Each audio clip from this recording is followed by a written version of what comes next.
Now joining us on stage is TCU head coach Sonny Dykes. Coach, we'll open it up for questions, or open it up for a statement, and then we'll start with questions. Yeah, I just want to say, first of all, thank you to the media for being here. We're fortunate to be able to be in this great facility here in Dallas, which is certainly convenient for me and our players, and just appreciate being in the city of Dallas where college football means so much in the whole DFW area. Also, too, want to compliment the coaches that are here. You know, it's pretty remarkable. You see Kyle Willingham back there, who's been at Utah for 22 years. Mike Gundy, I think year 21 at Oklahoma State. You know, the success those guys have had is really pretty remarkable. You know, you look at Willie Fritz, Lance Leopold, those guys, you know, are outstanding football coaches, have won at places that are very difficult to win at. You know, I just think overall this conference has tremendous coaches, guys that know how to win, guys that know how to win at tough places. You know, really, really excited about the Big 12. You know, I think Brett's done a tremendous job of positioning us. Excited about the future of college football. You know, it's been, I talked about this earlier, it's been surgery by chainsaw to get us where we are today, but I do think we're making progress in the right direction in terms of the big picture things that are happening now.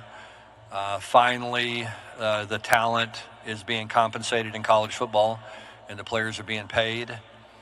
You know, my sincere hope is that everyone operates within the spirit of the rules, just like they do in professional sports.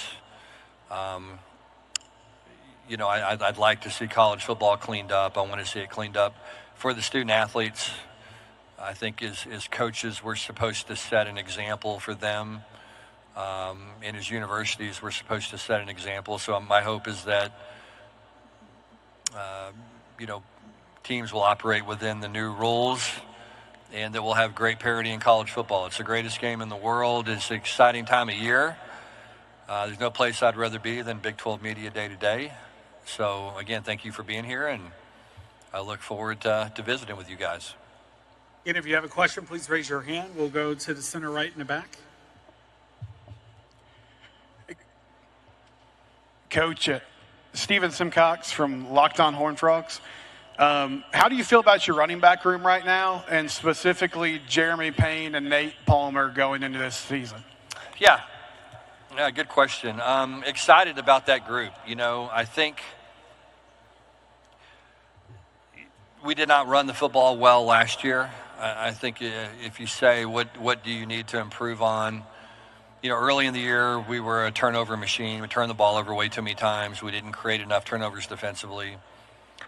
We got to be able to stop the run better defensively. But the big thing is we got to be able to run the football on offense. You know, our offense works at a really, really high level when we can run the ball. So, you know, we have some young running backs. You know, Nate Palmer, I think, really asserted himself in the spring. You know, got some carries in the bowl game last year. Started to see some really good things from him. I'm very excited about him. He's a young player that I think has a tremendous opportunity. Jeremy Payne is another very exciting young player who really was our most productive running back last season. Trent Battle's a veteran who's been a journeyman for us, who's done a lot of different things for our program to help us win. He's coming back. And then Kavorian Barnes is a transfer that we're very excited about. You know, we've got to finish runs and play more physical than we did last year at that position. Those guys are capable of doing that. We've got to play better up front. We've got to do a better job being physical and having that mindset. And so, you know, I think a big part of our success this year is going to be determined by how well we run the football, and can we do it consistently, and can we do it in critical situations. We'll go fourth row, center right. Stephen Jones, Fort Worth Star Telegram. How's it going, Sonny? Hey, Stephen. How you doing, man? I'm doing all right. For you guys, we know talking through the spring, you really like this team. You really like the depth. You got both your coordinators back, retained most of your players in the spring. I'm curious, what does success look like for you this season? Yeah, I think everything you said is true, Stephen. I think when you have your quarterback back, obviously have Josh Hoover back. Thought he really finished the season strong last year. Really excited about who he is, what kind of leader he is, what kind of player he is. But I think having Andy Avalos back for year 2, I think we'll make some huge strides defensively. I think we're going to be able to do more things. We've got more depth outside, really, at the cornerback position that I think will allow us some freedom that we hadn't had in the past, to be a little bit more exotic in some of the things we do defensively. Really like our depth at corner. I think we've got 6, 7 guys that I feel pretty good about playing at that position, which we certainly have not had that in the past. Kendall Briles is going on year 3 as the offensive coordinator. I think our guys know what to do, know how to do it. And so, I expect us to make a big jump as a program. I really do. What is a successful season for us? It's to reach our potential. I really do believe that. If you go back to 22 and you said what would have been a successful season 22 from the outside looking in, maybe 7, 8 wins. And we went 12-0 and ended up playing for a national championship that year. So for us, it's really about reaching our potential. What does that look like? I don't really know that quite yet. A lot of that's going to be how do these pieces come together. I think we're at that point in our program right now where if we're not in the Big 12 championship game, it's probably not a successful season. And so that's where we want to be. We think we're a team that year in, year out should be in the Big 12 title hunt. And we think this team is capable of doing that.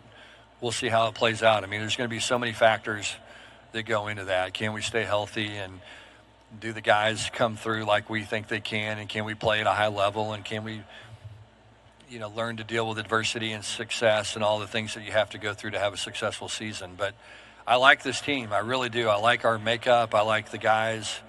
We have 6 really special young men with us today.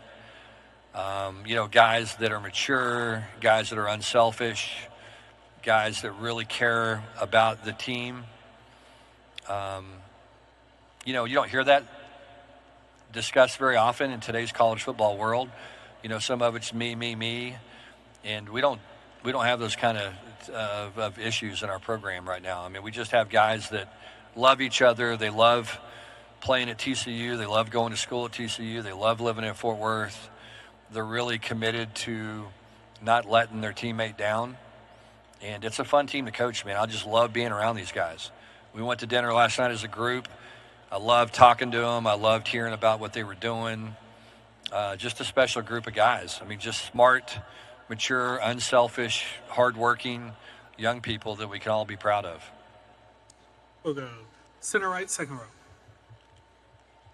All right. Coach Lynn Harrington with State Line Power 5. How you doing today? I'm good, thanks. That's good to hear. So to follow up what you were talking about, your quarterback, Josh Hoover, he set a school record throwing for nearly 4,000 yards last season. Do you think his experience, production, and leadership can leave a legacy like Andy Dalton's or Max Duggan's at DCU? Yeah, I hope so. I think, like I said earlier, when you sit down and you say, okay, what makes a quarterback a great quarterback, I'm not so sure that the most important quality isn't an innate ability to just make people around you better. And I think that's what Josh does better than anything. Now, look, he throws the ball as well as any quarterback I've coached. And I've been fortunate to coach some good ones. Number 1 pick overall, Super Bowl MVP, guys like that have gone on and had a lot of success at the next level. He's right there in terms of his ability to throw the football. But his most important and best characteristic is just who he is. And as I said, he brings out the best in people. He's incredibly unselfish. The guys love him. They respond to him. They know that he cares more about them than he does himself. And that's pretty special at that position. In today's world,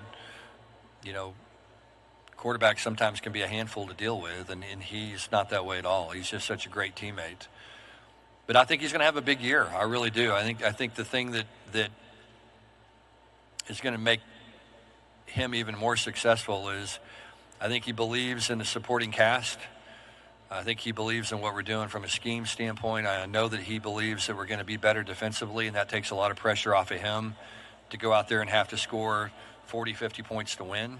We're not going to have to do that. And so he can go out there and check the ball down and make the routine plays, and that's going to be good enough to give us a chance to win on Saturdays. And when you know that as a quarterback, that takes a lot of pressure off of you. It just allows you to go out and perform and do your job and not try to do too much. And so I think he'll take a big step and continue to progress, and I think he'll be one of the elite quarterbacks in college football.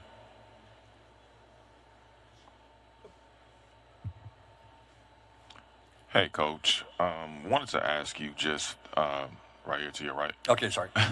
You're good.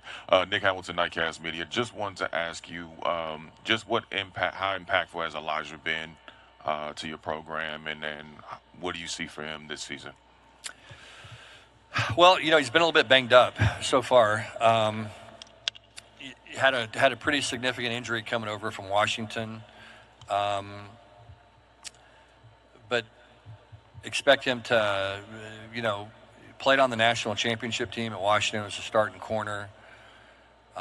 Expect him to be a vital part of our team. Got a lot of experience playing. Really, really talented. Haven't really seen him completely well yet. Had a pretty significant surgery, but reports are that he is back full speed. Participating fully and fully cleared. So excited to see what he's going to do. I mean, he plays with a lot of confidence. He's a really interesting guy. Got a great personality about him. Very competitive. Certainly going to give us a ton of depth at that position, a lot of experience. And as I talked about earlier, in today's world, having corners that you're comfortable matching up with just really changes what you can do defensively. It allows you so much more freedom, and you can be much more aggressive in what you want to do and how you want to do it. So excited about Elijah and and what he's going to mean to our program. Hi, Sonny. How are you? Good. How are you? Great, thank you. You're welcome. My name is Fatima Johnson with D210 Sports. I have a two-part question for Okay. you. So with Bud Clark entering what could be his final college season, how close do you feel he is to being NFL ready? And from a coach's perspective, what areas do you feel he needs more improvement? Yeah, good question. I think Bud, quite frankly, was probably NFL ready last year. Bud has played so much football. If you go back and you look at the 22 season, we're playing in big games, and Bud's making play after play after play in those big games on the biggest stage, in the national championship game, in the semifinal game against Michigan, made a bunch of big plays. He's got a knack for being around the football. He's a really athletic, long, rangy safety that can cover. Is much more physical maybe than you think he is. Really good tackler. I think the big thing Bud wanted to do, he played at a high level last year, but I think he realizes he's capable of playing even better. And I think that's what brought him back. And that's one of the things that I think is good about rev share now. You can go and you can pay a guy like Bud Clark what he deserves to get paid now, and he doesn't have to go to the NFL. He's able to come back for another year, refine his craft, get a little bit stronger, a little bit bigger. Bud's been one of those guys that he burns really hot. He's had a hard time putting weight on, and I think now he's gotten bigger, he's gotten stronger. That's going to help him be more durable, stay healthy. Anyway, I'm really excited about what he's capable of. He's got that experience. The safety position right now is like the linebacker position used to be in college football. Those are the guys that have to be leaders. They get everybody lined up. They communicate. Playing safety is a very, very difficult thing from a mental standpoint in today's college football game. And Bud understands the game, and Bud's very comfortable in the game and what he does. And he's going to have a heck of a year. I'm excited. One final question for Coach. We'll go center left. Good morning, Coach. Mike Wilson, Sports Byline Radio. You mentioned earlier about players getting paid and coaches staying within the spirit of the rules, right? Are there any other guidelines with that do you think need to be added, and anything with that with the portal as well? Yeah. Yeah, I think right now, obviously college football is partnered with Deloitte, and what Deloitte is going to do in terms of assessing real NIL and what that's going to mean. And okay, so what happens if you violate that? What's going to be the cost of doing that, and all the things? There's so much football, there's so much passion around college football right now that you're going to have people, you're going to have boosters, you're going to have fans, you're going to have people that, want to break rules. I mean, that's been part of the game of football for forever. Hundreds of years, going back 100 years. It's been happening forever. And I think finally now we have a system, or we're developing a system that is supposed to help provide some guidance in that. And my hope is that Deloitte, that they have teeth, that the NCAA provides them with an opportunity, or college football provides them with an opportunity to, to help manage these things. Because college football is better when there's parity. That's what makes the NFL great, is there's 16, 18 teams right now in the NFL that probably have a legitimate chance to go to the Super Bowl and win the championship. That's more than 50% of the league. Is that the case in college football? No, it's certainly not. And we need to have as much parity in the game as we can possibly have. And the only way that you can do that is by having revenue sharing, which we finally have, but then also controlling the NIL money that is made on top of that. So my hope is that they do that. My hope is that system is developed at a very high level, operates at a high level, punishes people that need to be punished, and results in college football becoming even better, because the game is great. I mean, it's a great time for the game of football right now. As I said, the players are being compensated. The players have freedom to make decisions that's going to benefit them and their families. It's about time that they've had those. It's resulted in some awkward situations for all of us involved in the game, but I think it's where it needs to be. And I'm really, really excited about the future of college football. I really believe in the game. I believe in the players. I want the adults to be adults, and I want us to operate within the framework of the rules, and I want us to do what is best for the game and what's best for the kids. And then we need to have that mentality as we move forward. So, my hope is that we'll continue to develop those systems, and those systems will be able to have some teeth, and will be able to do what they need to do to help govern the game and make it even better than it is. Coach, thank you for your time today, and good luck this season. Okay, thank you guys. Appreciate it.